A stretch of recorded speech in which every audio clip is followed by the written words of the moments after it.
महानगरपालिका आयोजित शाळा बंद पण आल्यावर शिक्षण चालू या अंतर्गत घेण्यात येणाऱ्या ऑनलाईन क्लासेसमध्ये आपणा सर्वांचं स्वागत.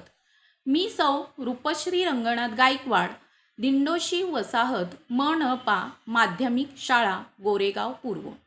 आज आपण विज्ञान व तंत्रज्ञान भाग 2 या विषयाचा अभ्यास करणार आहोत. पुढे जाण्या अगोदर आपण एक बघा, आजचा भाग आहे प्रश्नपत्रिकेचे स्वरूप. त्यातील प्रश्न क्रमांक 2 ब या अगोदर आपण प्रश्न क्रमांक 2 ए अभ्यासलेला आहे. तर आज आपल्याला अभ्यासायचे प्रश्न क्रमांक 2 ब. पुढे जाण्या अगोदर आपण आजचा सुविचार पाहूया. आप अपना भविष्य नहीं बदल सकते, पर आप अपनी आदतें बदल सकते हैं और निश्चित रूप से आपकी आदतें आपका भविष्य बदल देगी. Doctor APJ Abdul Kalam. विद्यार्थी मित्रांनो, आदते म्हणजे चांगल्या सवयी. आपण भविष्य बदलू शकत नाही, परंतु आपण सवयी बदलू शकतो आणि सवयी बदलल्या की आपोआप आपलं भविष्य बदलेल. त्यासाठी आपण चांगल्या सवयी लावून घेणं आवश्यक आहे. कसे आहात तुम्ही? बरे आहात ना? घरी राहा, सुरक्षित राहा. मास्क घाला, कोरोना टाळा. विद्यार्थी मित्रांनो, घरी राहा, सुरक्षित राहा. ऑनलाईन अभ्यासासाठी BMC EDU 9th Marathi channel पाहत राहा.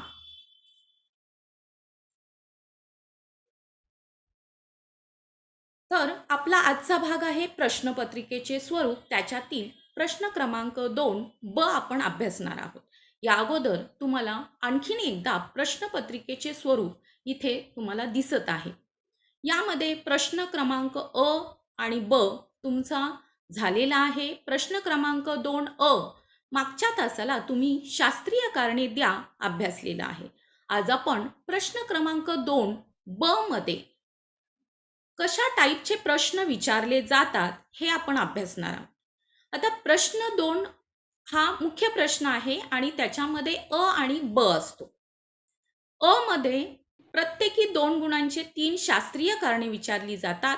तर प्रश्न 2 ब मध्ये काय केली जातात? प्रत्येकी 2 गुणांचे लघुत्तरी प्रश्न विचारले जातात. यामध्ये कोणत्या प्रकारचे प्रश्न विचारले जातात? आता प्रश्न दुसरा अ जो आहे त्यामध्ये शास्त्रीय कारणेच विचारली जातात. परंतु प्रश्न दुसरा ब मध्ये वेगवेगळ्या प्रकारचे प्रश्न विचारले जातात. यामध्ये बघा, प्रश्न असतो पुढीलपैकी कोणतेही 3 उपप्रश्न सोडवा. म्हणजे याला गुण आहेत 6. म्हणजे प्रत्येक प्रश्नाला 2 मार्क आहेत. मग यामध्ये कोणत्या प्रकारचे प्रश्न विचारले जातात? तर पहिलं बघा, गणितीय उदाहरणे सोडवणे. आता हा विज्ञान 2 मध्ये हा भाग विचारला जाऊ शकत नाही, परंतु विज्ञान 1 मध्ये यावर गणितीय उदाहरण विचारले जाते. यानंतर दुसरा आहे नियम, व्याख्या, तत्व, उदाहरणासह स्पष्ट करा हे विचारलं जातं. म्हणजे एखादा नियम असेल तर तुम्हाला तो नियम लिहा असा प्रश्न येऊ शकतो. यानंतर टिपा लिहा. आता टिपा लिहामध्ये यामध्ये जे संकल्पना असतात त्या संकल्पनावर आधारित किंवा आकृतीवरून बोध होत असलेल्या संकल्पनेचा समावेश होतो. यानंतर पुढे आहे ओघ तक्ता पूर्ण करा. म्हणजे यामध्ये ओघ तक्तामध्ये बॉक्स दिले जातात आणि त्याच्यामध्ये तुम्हाला तिथे बरोबर परफेक्ट तोच शब्द लिहायचा आहे. यानंतर फरक स्पष्ट करा. फरक स्पष्ट करामध्ये सुद्धा तुम्हाला 2-2 मुद्दे लिहायचे, तिथे तुम्हाला 2 मार्क आहे. यानंतर गुणधर्म म्हणजे काही याचे गुणधर्म लिहा, वैशिष्ट्य लिहा, लक्षणे, फायदे, तोटे, परिणाम लिहा. या टाईपचे प्रश्न या प्रश्नामध्ये विचारले जातात. त्याचबरोबर उदाहरणे लिहा हा सुद्धा प्रश्न यामध्ये विचारला जातो. आता आपण पाहूया यामध्ये कशा पद्धतीचे प्रश्न विचारले जातात. आता बघा, द्वितीय सत्रामध्ये विज्ञान भाग व भाग 2 जो आहे त्यामध्ये 4 प्रकरणे आहेत. सजीवामधील जीवन प्रक्रिया, अनुवांशिकता व परिवर्तन, जैवतंत्रज्ञानाची ओळख, अवकाश निरीक्षण, दुर्बिणी. या 4 प्रकरणावरील आपण या प्रश्नामध्ये कशा टाईपचे प्रश्न विचारले जाणार आहेत ते आपण पाहूया. बघा, यामध्ये पहिला आपण घेतोय फरक स्पष्ट करा. आता फरक स्पष्ट करामध्ये सजीवामधील जीवन प्रक्रिया यामध्ये विचारलं जाऊ शकतं मानवी उत्सर्जन संस्था व वनस्पती उत्सर्जन संस्था. यानंतर चेता नियंत्रण व रासायनिक नियंत्रण, मोठा मेंदू व लहान मेंदू. या पद्धतीचे फरक स्पष्ट करा यामध्ये विचारले जाऊ शकतात. हे आपण अभ्यासलेलं आहे. यानंतर अनुवांशिकता व परिवर्तन यामध्ये DNA व RNA, नंतर प्रभावी लक्षणे व अप्रभावी लक्षणे, स्वरूपविधा व जनुकविधा. 4 याच प्रकरणामध्ये बघा टर्नर सिंड्रोम व क्लाइनफ्लेटस सिंड्रोम. यानंतर पुढचं जे प्रकरण आहे आपलं जैवतंत्रज्ञानाची ओळख, त्यामध्ये वनस्पती ऊती व प्राणी ऊती हा महत्त्वाचा फरक आहे. यानंतर पट्टकी स्नायू आणि अपट्टकी स्नायू, त्यानंतर जलवाहिनी व रसवाहिनी यासारखे फरक स्पष्ट करा तुम्हाला विचारले जाऊ शकते. आता मुलांनो, फरक स्पष्ट करा लिहिताना कसं लिहायचं, तर इथे मी तुम्हाला एक उदाहरण दिलेलं आहे. प्रभावी वैशिष्ट्य व अप्रभावी वैशिष्ट्य. आता प्रभावी वैशिष्ट्य यामध्ये आपण पहिला जो लिहितोय की न दुमडणारी जीभ. दुमडणारी जीभ, तर त्याच बरोबर अप्रभावीमध्ये त्याच्या विरोधातलाच तोच पॉइंट आला पाहिजे, न दुमडणारी जीभ. नंतर दुसरा हातावर केस असणे आणि अप्रभावीमध्ये आहे हातावर केस नसणे. बघा विरोध आहे असणे आणि नसणे. यानंतर काळे व कुरळे केस, इकडे आहे भुरे व सरळ केस. पुढे कानाची मोकळी पाळी आणि इकडे कानाची चिकटलेली पाळी. म्हणजे इथे तुम्हाला लिहिताना फरक हा याच पद्धतीने बरोबर तक्ता करून लिहायचा आहे. बरेच विद्यार्थी काय करतात, तर अगोदर फक्त प्रभावी वैशिष्ट्य लिहायचं आणि त्याच्या खाली अप्रभावी वैशिष्ट्य लिहायचं. याला तुम्हाला 0 मार्क मिळतील. म्हणून फरक लिहिताना तुम्हाला या पद्धतीने लिहायचं आहे. याला 1, 2, 3 असे क्रमांक टाकायचे दोन्हीकडे. आणखीन एक फरक आहे इथे बघा, चेता नियंत्रण व रासायनिक नियंत्रण. नीट बघा, आता इथे तुम्हाला मी क्रमांक वगैरे व्यवस्थित दिसत आहे आणि याच पद्धतीने तुम्ही उत्तरपत्रिकेत सुद्धा लिहायचं आहे. आता इथं चेता नियंत्रणमध्ये पहिला फरक काय आहे, चेतापेशी आणि विविध प्रकारचे त्यांनी नियंत्रण केले जाते. तर रासायनिक नियंत्रणमध्ये त्याच्या अपोजिटच बघा की विविध अंतःस्रावी ग्रंथी आणि त्यातून स्रवणाऱ्या संप्रेरके ही रासायनिक नियंत्रण करतात. चेता आवेग हे जलदरित्या शरीरात प्रवास करतात. त्याच्या अपोजिट आहे संप्रेरकाची क्रिया खूपच धीम्या गतीने होणारी असते. 3 चेता नियंत्रण अल्पावधीत साठीच असते, तर रासायनिक नियंत्रण जे आहे ते दीर्घकाळ टिकणारे असते. म्हणजे इथे तुम्हाला दिसतंय की बरोबर त्याच्या विरोधात काय केलेले आणि तोच पॉइंट बऱ्याचदा विद्यार्थी काय करतात की खाली वर करतात. तर असंही करू नका. तुम्ही बरोबर त्याच, आता धीम्या गतीने, इकडे धीम्या गतीने असेल किंवा इकडे जलद गतीने असेल तर इकडे धीम्या गतीने बरोबर आलं पाहिजे. म्हणजे गतीमधला फरक सांगतोय तर त्याच पद्धतीने असं खाली वर करू नका. या पद्धतीने फरक स्पष्ट करा तुम्ही लिहू शकता.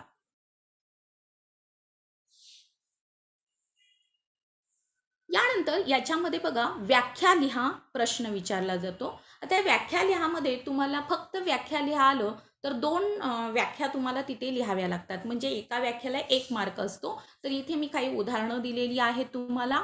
अनुवांशिकता, आता इथे लिहिताना सुद्धा अनुवंशिकता म्हटल्यानंतर तुम्ही उत्तर लिहिताना अनुवंशिकता आणि पुढे त्याची व्याख्या लिहायची आहे.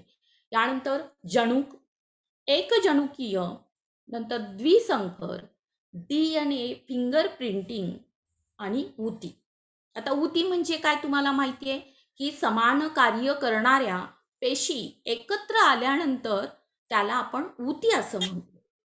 मग हे ऊती ची व्याख्या झाली आणि ती व्याख्या तुम्हाला तिथे लिहायची आहे. या पद्धतीच्या म्हणजे कायचे जे प्रश्न विचारले जातात तर ते सुद्धा व्याख्या स्वरूपात असतात, तर त्याची सुद्धा तिथे व्याख्या लिहायची असते. यानंतर पुढे आहे बघा टिपा लिहा. आता टिपा लिहा आणि व्याख्या लिहामध्ये काय फरक आहे? तर व्याख्या फक्त म्हणजे कायचं उत्तर असतं, तर टिपा लिहामध्ये तुम्हाला त्याचं सविस्तर माहिती लिहायची असते. आता पहिलं बघा इथे मूलदाब, हे फक्त सर्व जे उदाहरणं मी दिलेली आहेत ही या 4 प्रकरणातली आहेत, द्वितीय सत्राच्या 4 प्रकरणात. यानंतर बाष्पोच्छ्वास, चेतापेशी, मानवी मेंदू, प्रतिक्षिप्त क्रिया, मेरू रज्जू.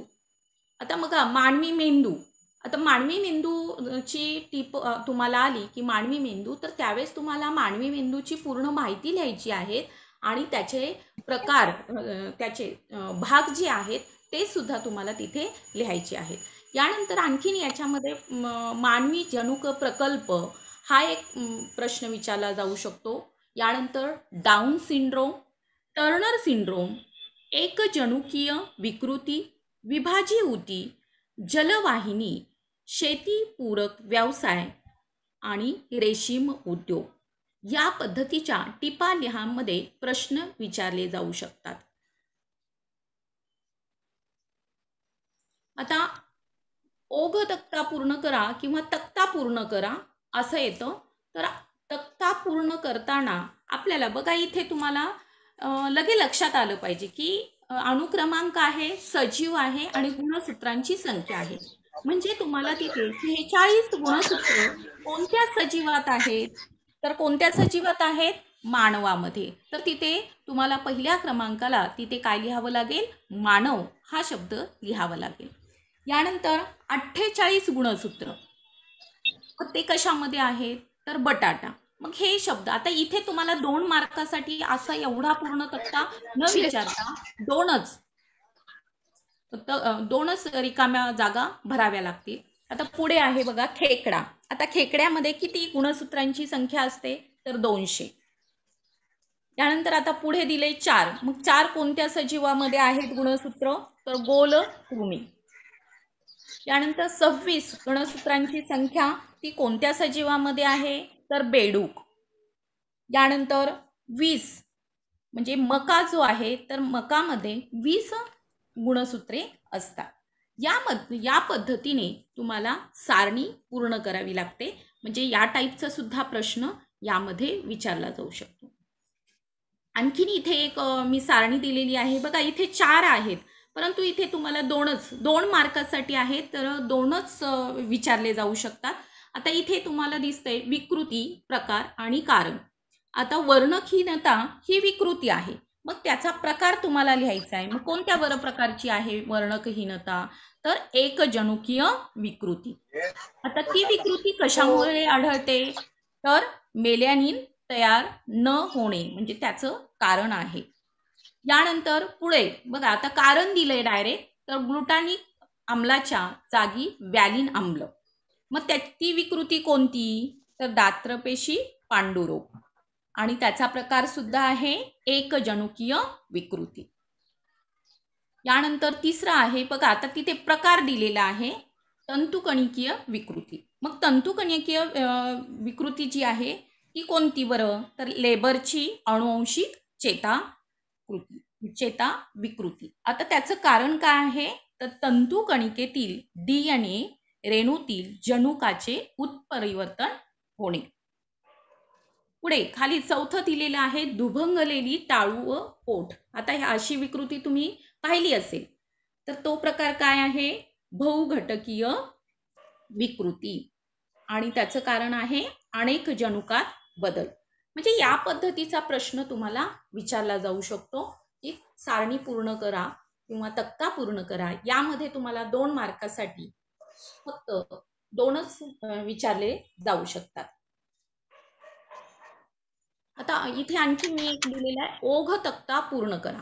आता हा ओघ तक्ता जो पूर्ण करा आहे, हा प्रश्न 4थ्यामध्ये सुद्धा विचारला जाऊ शकतो, प्रश्न 3ऱ्यामध्ये सुद्धा विचारला जाऊ शकतो आणि 2ऱ्यामध्ये सुद्धा विचारला जाऊ शकतो. परंतु तिथे आता 2 मार्कासाठी विचारलं, आता अनुवंशिक विकृती.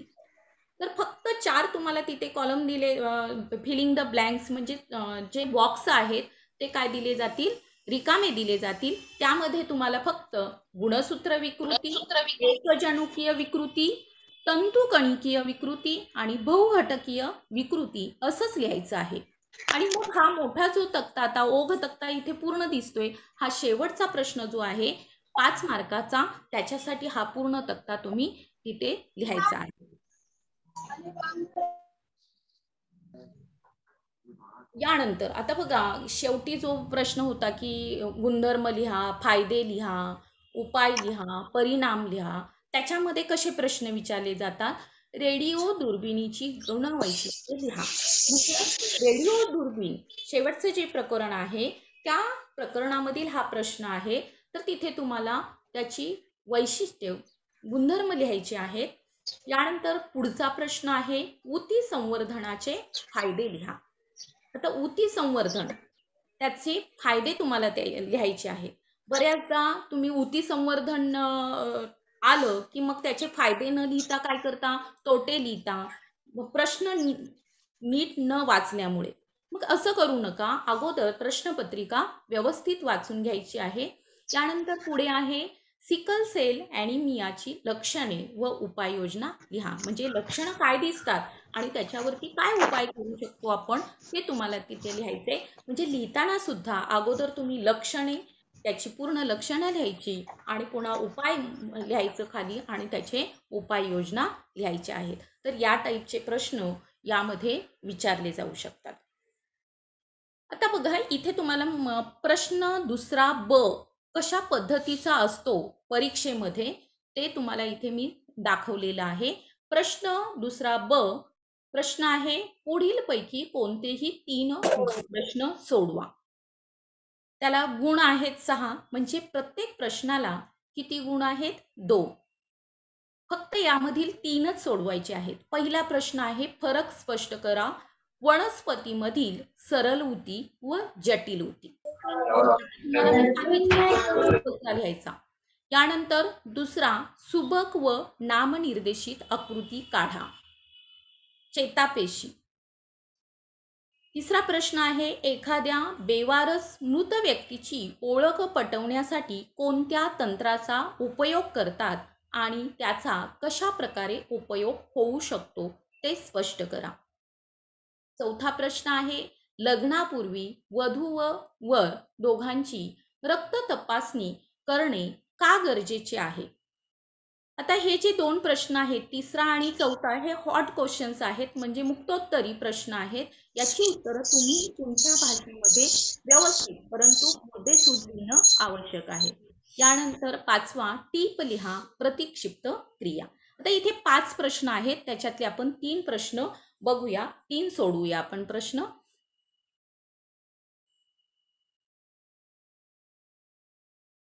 बघा, याच्यातील सुबक व नामनिर्देशित आकृती काढा. आता आकृती काढताना तुम्ही या पद्धतीची, इथे तुम्हाला चेतापेशी आणि मानवी मेंदूची आकृती दिसत आहे. आता बऱ्याचदा मुलं काय करतात की आकृती काढतात परंतु नावं देत नाहीत. तर नामनिर्देशित म्हणजे त्याची नावं सुद्धा तिथे आली पाहिजेत. मग तुम्हाला इथे चेतापेशीमध्ये जेवढी काही नावं आहेत ती सर्व नावं तिथे द्यायची आहेत आकृतीला. यानंतर मानवी मेंदू, मानवी मेंदूची सुद्धा व्यवस्थित आकृती काढायची आहे आणि त्याच्यातले जे भाग दाखवले आहेत की प्रमस्तिष्क घड्या, अणुमस्तिष्क सेतू, नंतर मेरुरज्जू, अणुमस्तिष्क सेतू आणि मस्तिष्क पुच्छ, या पद्धतीचे म्हणजे नामनिर्देशित आणि रेखीव आकृती काढायची आहे. खाडाखोड जास्त करायची नाही. आकृतीची तुम्ही जेवढा जास्त सराव कराल तेवढा तुमची लवकर आणि व्यवस्थित आकृती येईल आणि खाडाखोड सुद्धा होणार नाही. आता फरक स्पष्ट करा.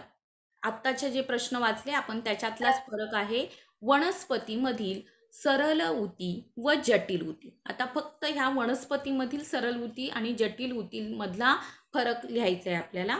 तर सरल ऊतीमध्ये पहिला फरक आहे, सरल ऊती एकाच प्रकारच्या पेशींनी बनलेल्या असतात. आता त्याच्या विरोधातला बघा, जटिल ऊती एकापेक्षा अधिक प्रकारच्या पेशींनी बनलेल्या असतात.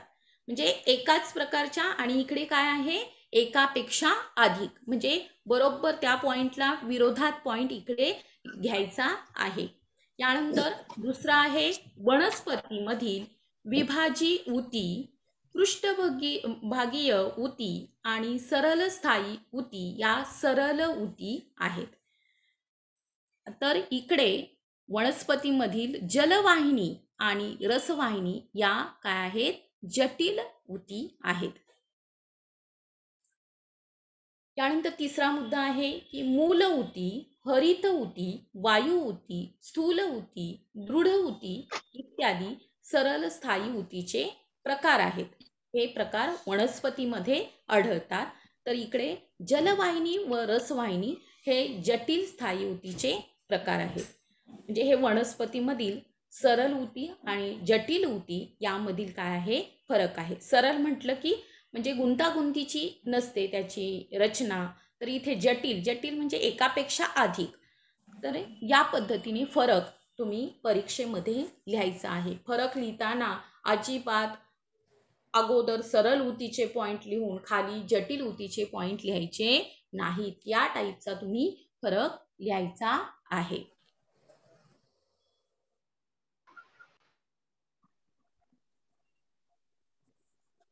यानंतर पुढचा भाग आहे टीप लिहा, प्रतिक्षिप्त क्रिया.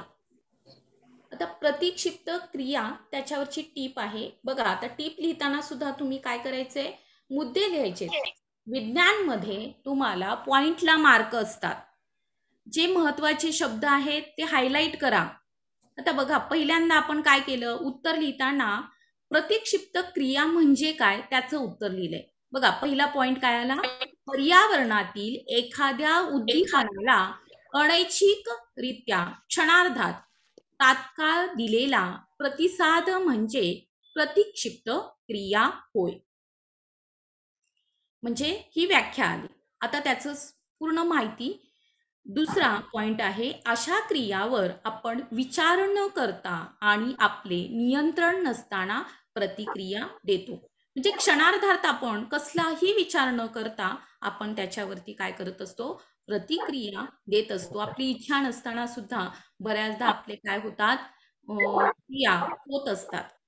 यानंतर तिसरा, अशा परिस्थितीत मेंदू शिवाय ही नियंत्रण आणि समन्वय योग्य प्रकारे राखला जातो. बघा मेंदू शिवाय सुद्धा आपण समन्वय आणि नियंत्रण करू शकतो, राखू शकतो.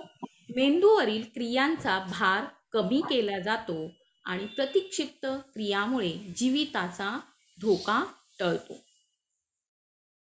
यानंतर चौथा मुद्दा आहे, प्रतिक्षिप्त क्रियाचा मार्ग पुढील प्रमाणे असतो. बघा काय असतो, तर पहिल्यांदा ज्ञानेंद्रिय, नंतर संवेदी चेतापेशी, नंतर संवेदी चेतापेशीकडून मेरुरज्जूकडे, मेरुरज्जूकडून संयोगी चेतापेशीकडे, नंतर प्रेरक चेतापेशी, त्यापुढे स्नायूपेशी आणि किंवा ग्रंथी. अशा पद्धतीचं त्याचा तो प्रतिक्षिप्त क्रियाचा मार्ग असतो. यातील तुम्हाला आकृती आठवत असेल प्रतिक्षिप्त क्रियाची, हाताची आकृती होती, तुम्हाला हा भाग शिकवलेला आहे.